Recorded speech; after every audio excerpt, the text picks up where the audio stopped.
SickLines, how you doing? Scot and Nicol from Ibis, and we're here at the Sea Otter Classic celebrating our 30th year of being in business here at Ibis. And we have a brand new bike we're introducing here at the Sea Otter Classic. It's called the Mojo SLR.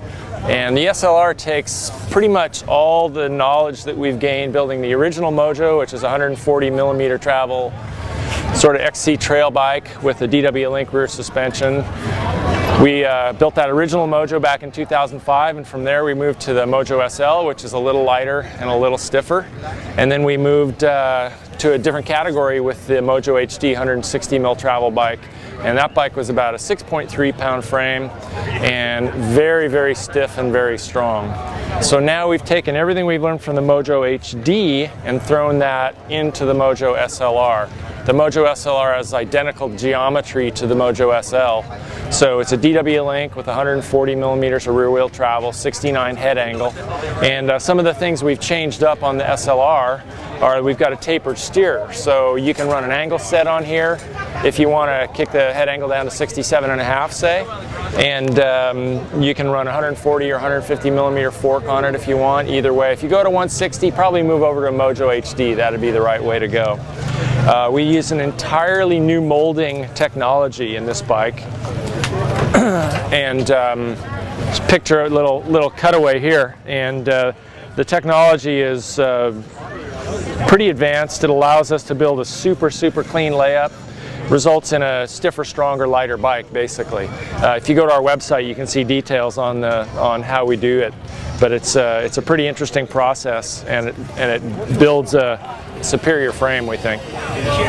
Let's see. So in addition to the tapered head tube, we've also got, we got some riffraff going through the booth here. That was Brian Lopes, you guys. The BB92 bottom bracket lends itself really well to the molding technology that we use to lay these up, but once again, stiffer, stronger, lighter. Those are the three things we're always looking to improve. One of the other features that the bike has, in addition to the BB92 press fit, is the direct mount. And the nice thing about that is it's much more compatible with the 2x drivetrains that are coming out now. So 2x and 3x can all be very easily accommodated with the direct mount. The other thing you can do with this is there's actually an upper chain guide, or a chain guide that you can run just for the top half that MRP makes. And there's some pretty interesting new derailleur technology that Shimano has come out with that really kind of eliminates the need for the bottom half of the chain guide. It's called the Shadow Plus. Shimano can tell you all about that. One of the other things that the SLR has is 142 Maxle through axle. So once again, stiffer, stronger, lighter. One of the things I should also point out is these are 160 mil post mount integrated carbon into the dropout. So it's, instead of a dropout, it's all one piece now, which is slightly different than the way we used to do it. We're using a new lower link on here, the latest revision.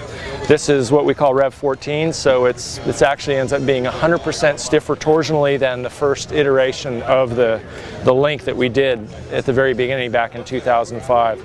So we've been making constant improvements on the Mojo SL, and that bike has gotten stiffer and better all along, but we pretty much reached the end of the rope with what we could do with the Mojo SL because it didn't have the tapered head tube, which lets you use the much stiffer tapered steer forks. Also the BB92, as I mentioned, and the Maxle through axle.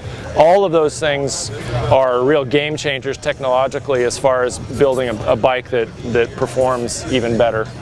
One of the other things that we did is we kind of took the volume of the Mojo HD and put that in the front half of this bike.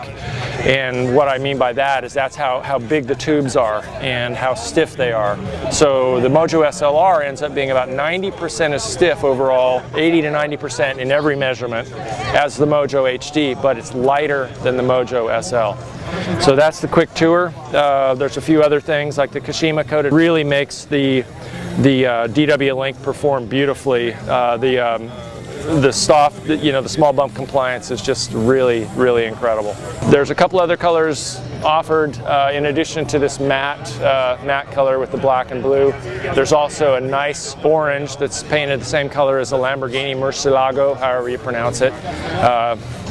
And we have a silver and a gray as well. $24.99 for the frame, weighs about 4.9 pounds.